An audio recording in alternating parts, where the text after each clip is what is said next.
નમસ્કાર દર્શક મિત્રો, કનેક્ટ ગુજરાતના સીજી એક્સપ્રેસ ન્યૂઝમાં હું આકાંક્ષા આપ સૌનું સ્વાગત કરું છું. નજર કરીએ દેશ, દુનિયા અને રાજ્યની તમામ ખબરો પર. ભારતીય ફાસ્ટ બોલર જસપ્રીત બુમરાહ રવિવારે અમદાવાદના નરેન્દ્ર મોદી સ્ટેડિયમમાં કોલ્ડપ્લેના બીજા શોમાં હાજરી આપી હતી. પીઠની ઈજાને કારણે હાલમાં ભારતીય ટીમની બહાર રહેલા બુમરાહ કોન્સર્ટમાં ખૂબ જ મસ્તી કરતો જોવા મળ્યો હતો. સ્થાનિક સ્વરાજ્યની ચૂંટણીમાં ગઠબંધનને લઈને આપ પ્રમુખ ઈશુદાન ગઢવીનું નિવેદન સામે આવ્યું છે, જેમાં આમ આદમી પાર્ટી કોંગ્રેસ સાથે ગઠબંધનમાં લડવા તૈયાર હોવાનો આપે દાવો કર્યો છે. આણંદમાં વાસદ નજીક મહીસાગર નદીમાં નાવ પલટી જતા પિતા, પુત્ર અને ભત્રીજા ડૂબી જવાથી મૃત્યુ થયું. આણંદ જિલ્લામાં વાસદ નજીક મહીસાગર નદીમાં નાવ પલટી જતા પિતા, પુત્ર અને ભત્રીજાનું ડૂબી જવાથી મૃત્યુ થયું છે. એક જ પરિવારના 3 લોકોના મોતથી પરિવાર પર આભ તૂટી પડ્યું છે.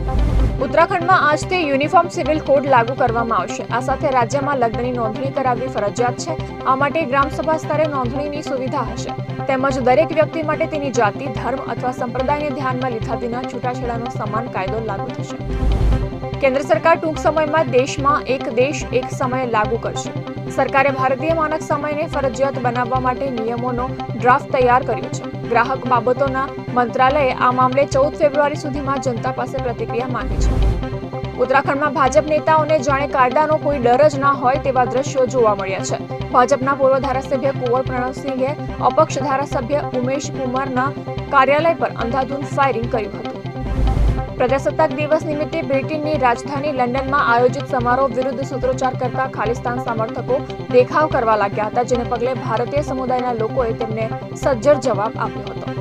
દક્ષિણ નાઇજીરિયામાં ફ્લ્યુ ટેન્કરમાં વાહનો સાથે અથડાયા બાદ ભયાનક વિસ્ફોટ થયો છે. અધિકારીઓએ કહ્યું છે કે ઘટનામાં ઓછામાં ઓછા 18 લોકોના મોત થયા છે અને 10 લોકો ઈજાગ્રસ્ત થયા છે. શાહરૂખ ખાને મન્નતના માલિકી હક્કો મેળવવા માટે 25% ફી ચૂકવી હતી. તેનો આધાર 27.5 કરોડ રૂપિયા રાખવામાં આવ્યો હતો, પરંતુ આ કિંમત જમીનના આધારે નહીં પરંતુ પૂરા બંગલાના આધારે જોવામાં આવી હતી. રાજ્ય સરકારની આ ભૂલના કારણે શાહરૂખ ખાનને તેના બંગલા મન્નત માટે 9 કરોડ રૂપિયા પાછા આપવામાં આવશે.